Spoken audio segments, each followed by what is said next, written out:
First, please. Thank you. Thank you very much. It's a bliss to be here, Tanya, today on the opening on Sundays. You guys have done so much for me in the past few years. I'm very thankful of this place. It's really a blast to be here. Thank you for having me, for inviting me. Today, we're going to be talking about prayer. This lecture is being recorded, and I will send it to you later. When I spoke to Tanya about what to talk today, she told me, Anna, why don't you talk about the cures that Jesus has done, across the 3 years of his life. And then I thought, yes, I think it makes sense cure, but the most important before the cure is the connection with the spiritual realm, the way we connect, the way we talk to our guardian angels, to our spirit, the spirits that protect us. So we decided to talk about prayer. And it's because the cure starts with the prayer. The prayer is the way that we have, the tool that we have to cure ourselves. And it's no secret that all the illnesses start right here in our minds. And we know that our minds is not part of our bodies. The body is the brain, which is just as an instrument as a piano. But our minds is where everything resides. It's our spirit. So I chose this chapter 108 from the book Our Daily Bread. This is from the collection Living Spring from Moreno, that I assume that many of you are familiar. There are a few books that we're going to be talking about today. But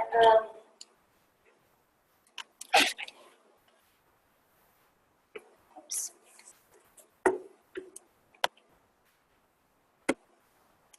Okay. But I will start talking about the New Testament.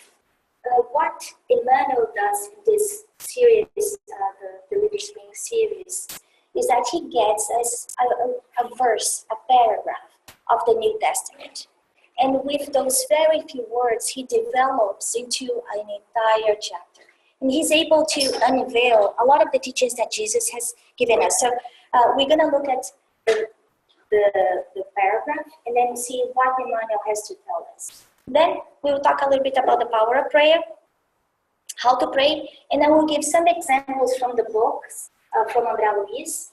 I have like 4 or 5 examples that I use as excerpts from his books that kind of show the power of the prayer, how we can use it as an active or proactive tool, embedded tool in our lives to change ourselves and make our lives much better.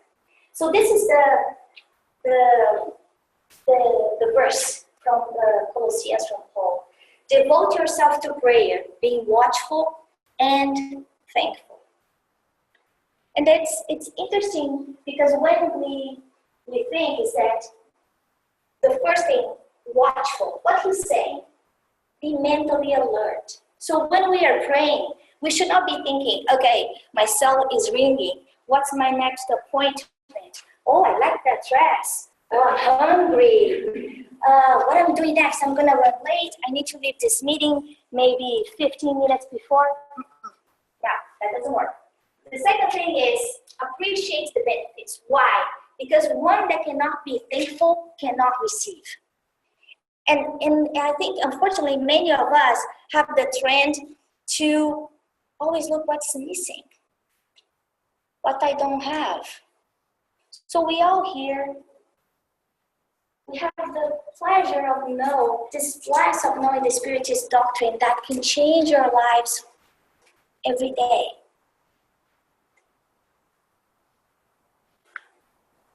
We have our hands, our eyes, our liver. Many of us have illnesses. I'm one of them. And then if someone asks me, so Anna, how much do you want for your eye? Just the left. I don't want both of them. Just one. And then at that moment, we think how rich we are. The blessings that we have. that many times we forget, we take for granted. The second thing is, as the moment that we learn to be grateful, it helps us not to corrupt ourselves. Why? Because I'm happy the way I am. I don't need to envy what Duska has, what Fernanda has, what my brother has. I don't need to think about, okay, I wanted to have that car, that house, be more intelligent. I am just happy the way I am, with whom I am.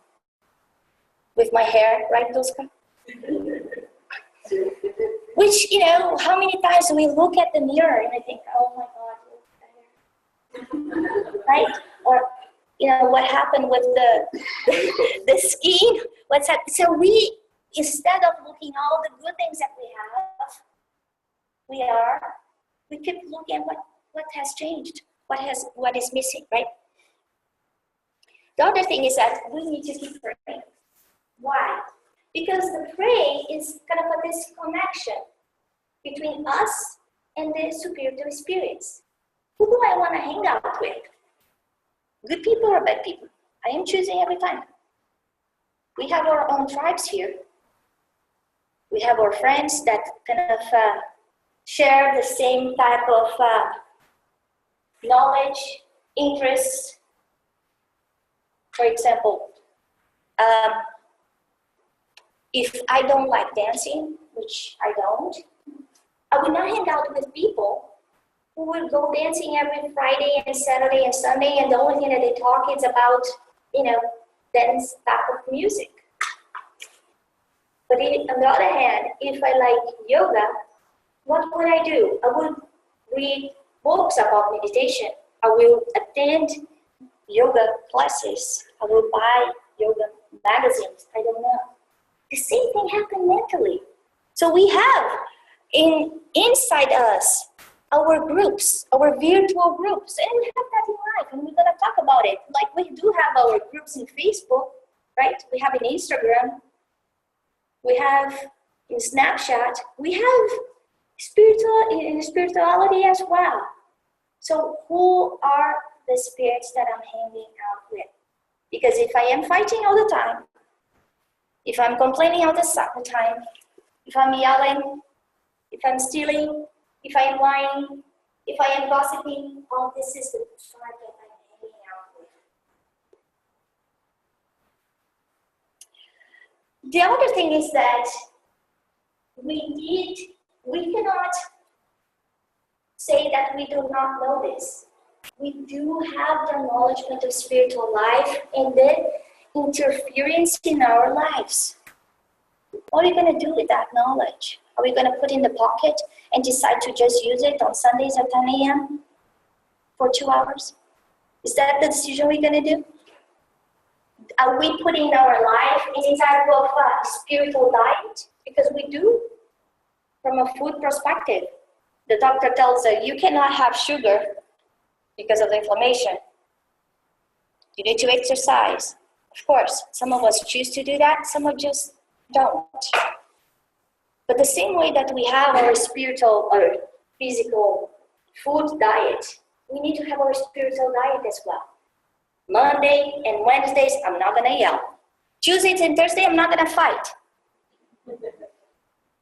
And maybe Tuesdays and Thursdays is a lot, just once a week or in the morning, I don't know. We need to know our limits because, for example, this little one, these two guys, they swim a lot. They swim for 1 hour and a half every day, about 4 kilometers, so 2.5 kilometer miles, whatever. It's a lot.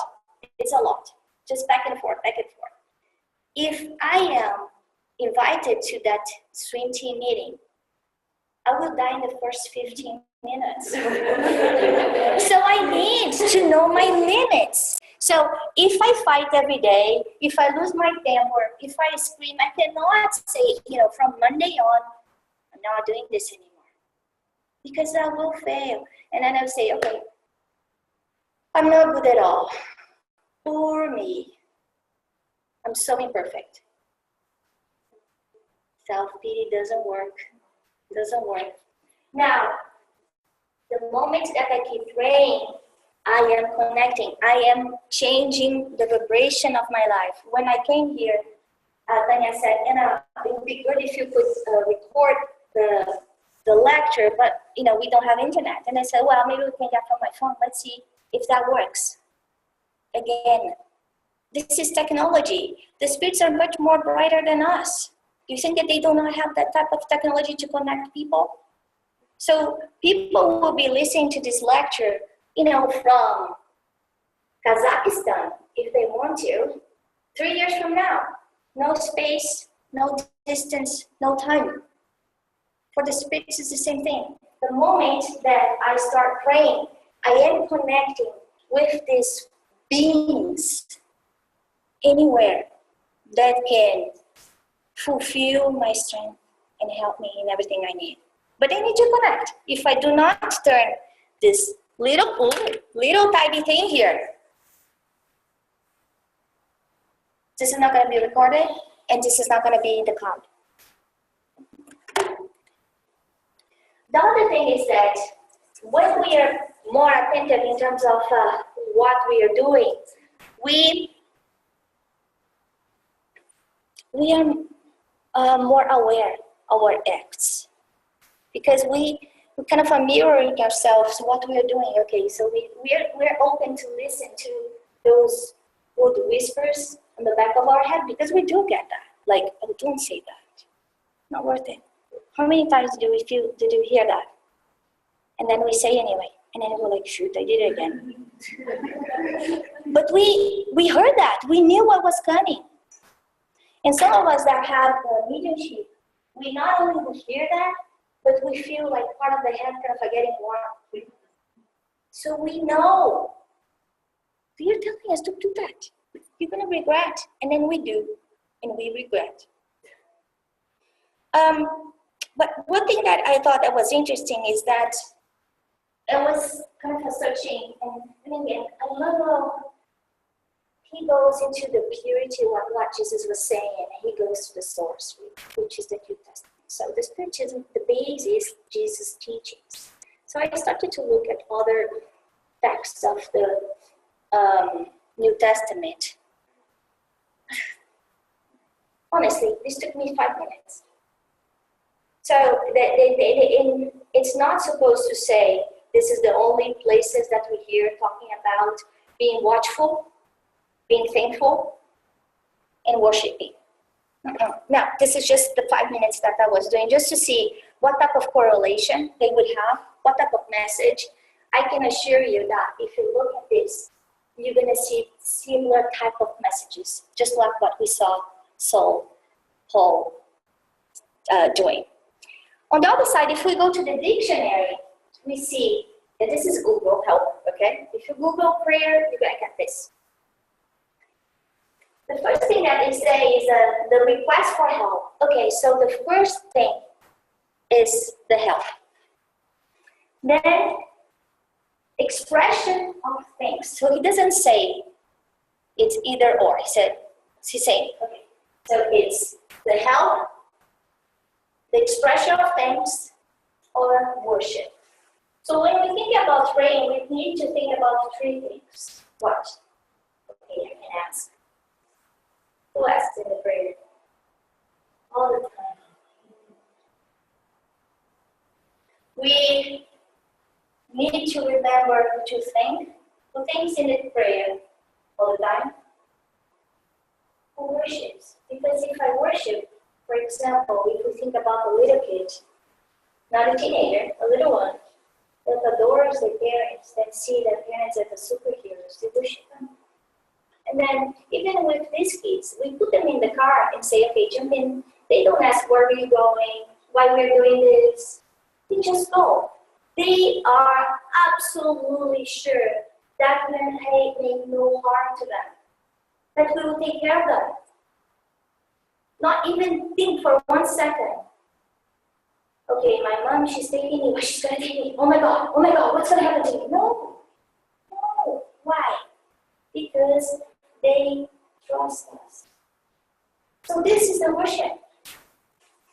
That we need to let it go. We need to worship. So The prayer kind of unlocks doors inside of us that will frees us of all those unnecessary concerns. What's going to happen? Oh my God, why? Why is a dangerous question to us? Very dangerous. We don't need to know why. We need to know for what. What's the learning? And remember that there are three pieces here. Okay, I can ask, but I don't know what to ask if I'm not thankful. And I don't know how to ask if I don't trust God. And the moment that I trust and I love God, I'm not going to harm anyone. Because I'm not going to harm God's creation. I'm not going to be mean. The moment that I am damaging the nature or killing the animals or being bad to my neighbor, I'm breaking that law. I'm not pushing. And that's why Jesus said, first you go, figure out all this stuff that's going on with your neighbor, with your family, and then come back. Because we need to show that we respect God's will.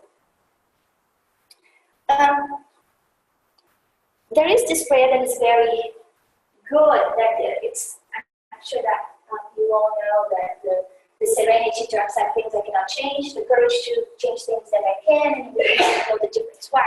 Because the idea here of the prayer is not, okay, let me sit down, cross my legs, and wait. Because God is for me, I don't even need to ask. He knows what I need. Oh yes, we do. We do. We need to know how to ask too. But there's some things that I cannot change. So I had a child that was born with some type of mental defect, mental problem. What did that little child do today, this life, to go to deserve that? Nothing. But that little child is an old soul. We've been through lots of things. Or why did I deserve this life to have cancer? I don't know. I don't drink. I don't smoke. I never use drugs. Why? I don't know. But what did I do in my past? In the moment that I pray, I need to put my thought embedded in my emotions and into action. I cannot ask God, grant me courage and peace if I freak out every moment. If every word that I hear from my wife or my son, I yell at them. Why? Because I am asking, but I'm not doing my part. It's like we go into school and wanting to be very good students, but we do not attend classes, we do not read the books, we do not do our homework. So how do we want to learn? We won't. There is an extreme effort that is needed. Just like what I said in terms of the swimming. These guys have been swimming for a while. That's why they can swim as much as they can. I haven't. So if we want to run a marathon, we first need to walk. And the other thing is that we are very good in asking prayers to change people or change the situation. I need a new job. I need a new boss. I want a new boss. I want someone who understands me. Why my husband is like that? Why my son doesn't listen to me? Guys, the prayer is not going to change. Outside is going to change inside. And the biggest thing that can change people, you know what it is? Us. I heard, so in the Spirit Center in San Carlos, I would say a handful of people coming to me and saying, tell me, how can I bring my husband to the Spirit Center? I want him to become a Spiritist. I said, well, if you learn, let me know. I want to learn that too. But I can tell you one thing. Even if he doesn't come, if you change yourself, he's going to respect what you are doing over there. because he's going to see how it has changed you. So even if he doesn't know what it is, because of the effect, he will know that is a good thing. That is making you more peaceful, more understanding, more thoughtful. We cannot force anyone to change if they do not want to, but we can change. And the tools are very simple. The tools are over there. If you open the Gospel according to the Spiritist, which is kind of the moral teachings from Jesus, there are two aspects of the book. One is consolation, because, oh my God, how many times you open that and said, this message is for me. And then you open it again and said, oh, this is for me too. But there's also a very key thing that people forget, that consolation is not enough. So I tell my son, don't put your hand in the fire. And then he puts, and then he puts himself, and then I put some type of ointment or whatever. And then he heals. And then put your hand in the fire. Because if you put your hand in the fire, you're going to get burned. And then he puts again. And then, of course, he gets burned. Because the same attitude will generate the same results. That's math, pure math. So that book, The Gospel According to the Spiritist, besides consoling us, it's a tool for us to change. When we read, it's not to think about, oh, I should tell that to Tanya, she needs to learn that. No. It's for me. And when there is a situation like this, that we are giving a lecture, the person who needs to learn more, guess who? The person who is closest to the mouth, which is me. There is also, I don't know if you guys have met Raul Teixeira, have you? No? Raul had an aneurysm a while back, so he stopped traveling. But he's also a very prominent spiritist, kind of a leader, not as much as Divaldo, but they go together, for example, in the Spiritist Congress that they had in Portugal back in October, which I had the blessed to be there. He was there too, but again, he cannot talk as much like he used to do, but he used to travel a lot. He came to our Spirit Center a few times. He's awesome. He also has a few books, as Givaldo has Joanna de Angelis, as Chico had André Luiz and Emmanuel. He has his own.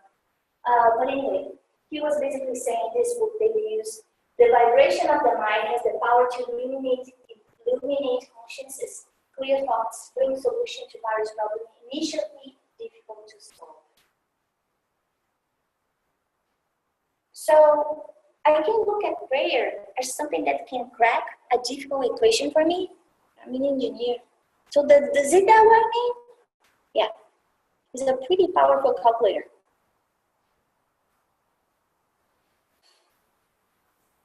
Illuminate consciousness. It's not illuminate your conscience.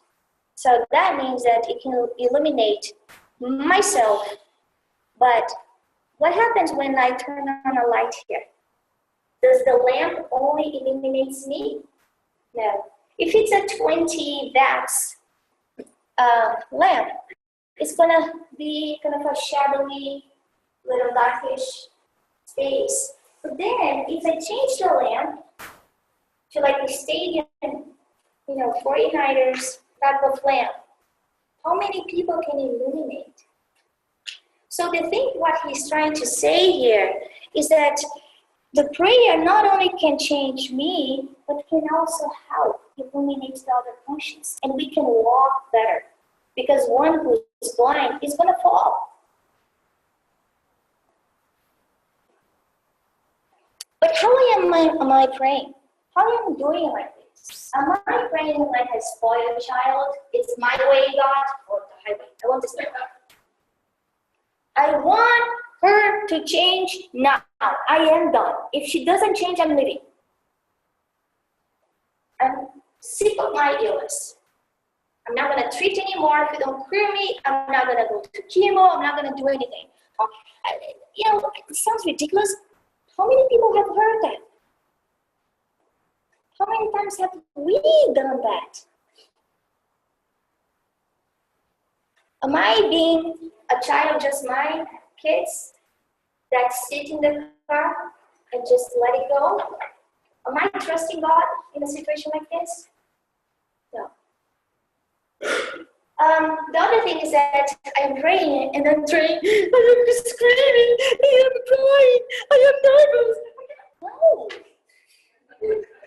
No. Because the moment that my child, and I am a perfect mother, comes to me yelling, screaming, I'm not talking to him. He knows that. I tell Tiago, go to your room, cry as much as you want, calm down. When you're ready to talk, we talk. Do you think that God's gonna hear us, listen to our prayer when we talk like crazy people? No, He will not. Spoiled child. I'm not gonna believe in God anymore because my father died. No problem. God will continue to be there. It's not gonna make any difference. And by the way, everybody dies. All of us will die. No matter what we do. The difference is that how we're going to get there. What stage. The other thing is that we do the exchange with God. Now with Lent it's kind of funny, right? So I'm not eating meat. I saw a lot of friends saying, I'm not opening the Facebook page or my Facebook page for the next 40 days. Yeah. So do you think that God cares about you looking at Facebook? No. No. What He cares is that what type of thought you're putting in your life. Because if you're going to Facebook to basically snoop into other people's life, to feel envy, jealous, to gossip, to put hatred, but you probably don't do that only at Facebook. So this is the type of diet that we should go through Lent. Just an exercise. If I try to negotiate to God, oh, if you change my husband or my wife or my son with drugs, I will stop eating sugar. Does God care about sugar? No, He doesn't. No, He doesn't. But if you say, okay, can you please help? I want to help. What can I do to help? Because love is the biggest tool ever. That's the tool that Jesus used all the time. And He used a lot of tools. You see that He wasn't alone. He had the disciples. He had disciples, the 12 apostles. If He needed help, do you think we do? Yes. Much more. How many times we are prideful saying, I don't need anyone. I can do this by myself. Okay? And then in the moment that He was and He knew what was about to happen to Him in the cross, because that was part of the prophecy, He needed to follow the prophecy. That doesn't make it easier. But in the moment of that acute pain, what does He do? He prays up before, and He prays during. Are we doing this? So, spoiled child, not a good way to talk to God. Now, if we trust God's will, then we need to think about, what do I need to learn? Is it patience? Is it my pride? Is my ability to accept and change myself?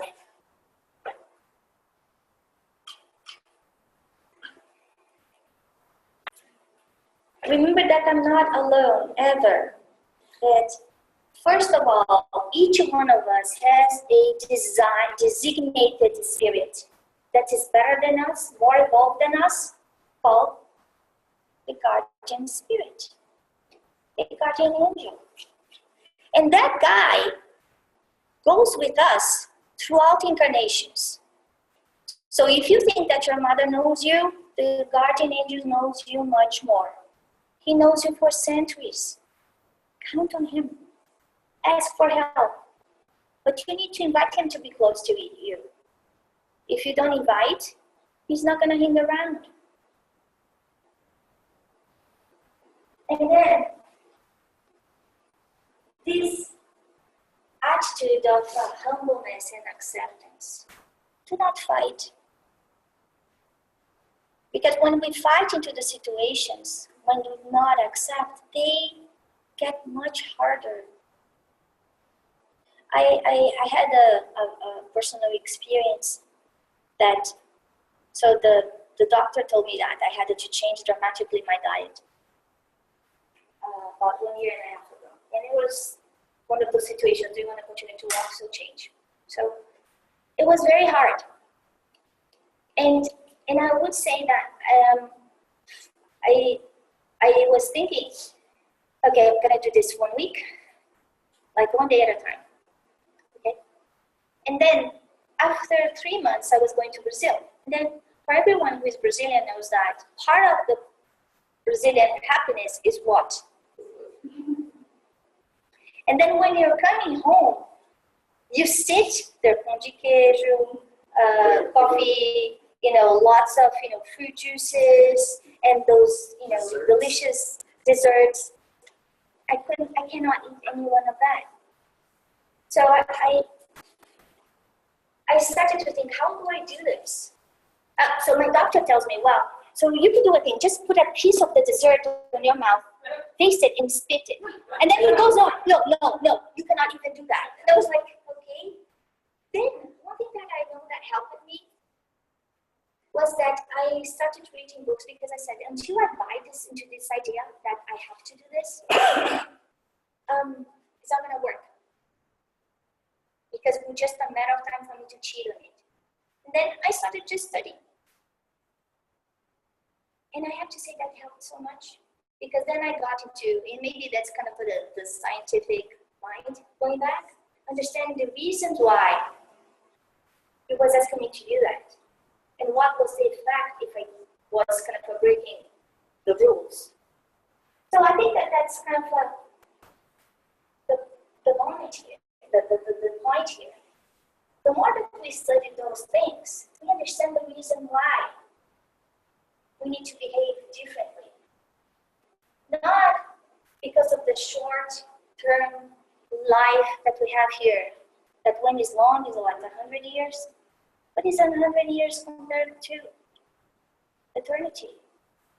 The people that we live with, we probably know it for 500,000 years, and God knows what we did. So the moment that we study those books, not read. Some people come to me and say, oh no, Anna, I'm reading right now all the Luis book. I'm loving it. I'm reading one per week. I said, wrong way. That's not the way. It's not a novel. It's a book to be studied. Oh, I already read the Spiritist book, so study it again. Because just like the little Luis, every time you read, you see something different. For those who do not know, so before Joanna and Angelis started to talk to or pass through Divaldo, he made him study the Spiritist book for 10 years, non-stop. So as we pray, we need to, how much, I know that speaking a lot.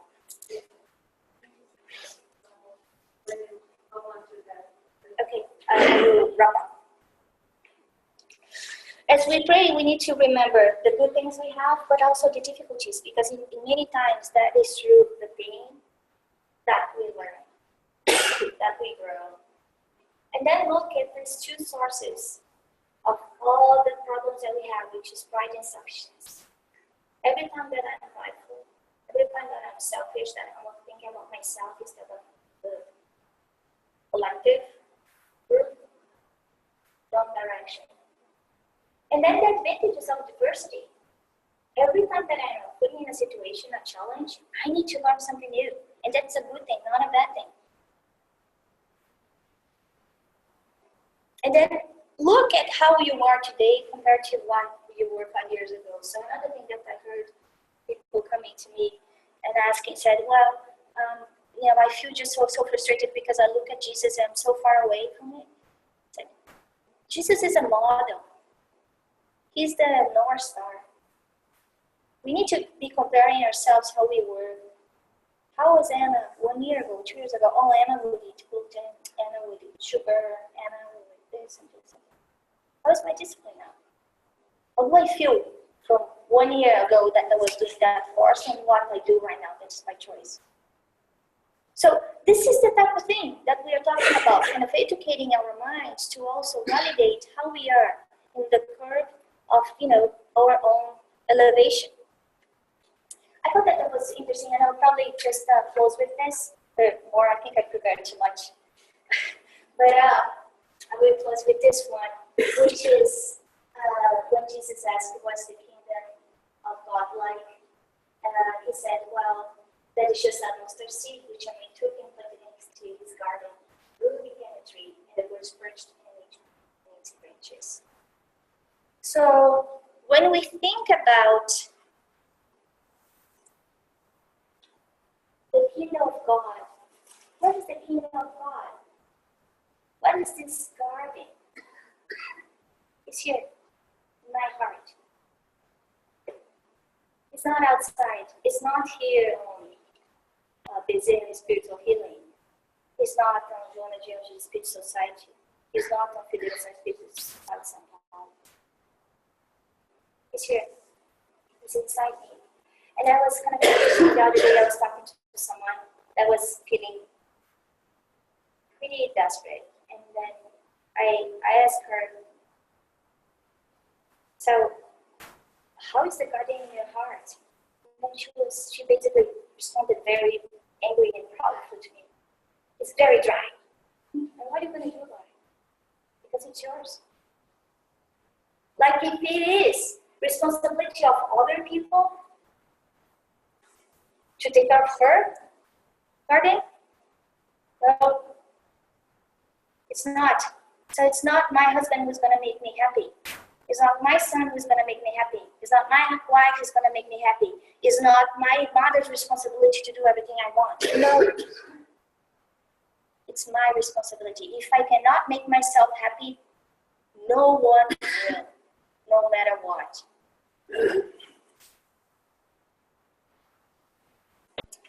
And the beauty is that the moment that I nurture my garden, and for all those of us who are gardeners, who likes, playing with pots and plants, we know what happened. Good things start to grow. There's 2 weeks. And then what do we do as a gardener? And then suddenly, what we see birds and nests now with the spring. They come. Do we want other people to come? So you need to plant your garden. It's just like, illuminating yourself. Isn't that wonderful to be able to become a branch so people can have nests on you? I'm blessed to have enough that you can give. It's a privilege. But that only is going to help when I work this. So let's go on to remodeling, living at home. Hell. Not easy. Lots of dust. Noisy. You want to run away many times. And then you think, why did I do this? They said it was taking 3 weeks. It took 3 months. Inner reform is the same thing. So when we incarnate, they basically say, Anna, now this incarnation, you're only gonna work this lighty, tiny ball. So the idea is not that Anna is gonna come here and will become an angel. No, that will take forever. That's gonna take millennia to be able to do that. But the thing that always happens in our life that focus more, rest assured, that's what you need to learn. For some people, it's the health. For some people, it's the family. For some people, it's the loss of wealth. For some people, it's whatever. That's the learning that we need to go through. Remember to pray. Doesn't matter short, long, doesn't matter words. What it matters is how I do it, how I talk to God. I have actually one more that I just want to share with you, which is about the gospel at home, which is very important. So we were talking about praying here. Doing the gospel at home is absolutely critical. Because the same way that we want to dust our houses, clean the place, everything, we need to think what we are doing from the spiritual side in our house. We worry about disinfecting the bathrooms and we do not pray. We think about vacuuming the carpets and we do not pray. So the more difficulties I have, I would say do once a week. If you think that you have more, twice a week with discipline. Sit down, get the books. If you don't know how to do that, just go to our website, jessosite.org. If you go to Gospel at Home, there are the guidelines in Portuguese and in English that you can download. And study. Using your normal voice, read out loud. Why? Because you do have the spirits around you. We have to in the BSA.org. Okay, yeah, so BSA, yeah. BSA Center. So let's incorporate that in our lives. Not only us remembering to pray, because some people tell me, oh, I pray all the time. How are you praying? But also this family prayer. And even if your family said, okay, I don't care about this, so just lock yourself in the bathroom and do that with discipline, with presence, thinking about that, what you're doing, and the best you can. Okay, so God bless us all. Thank you.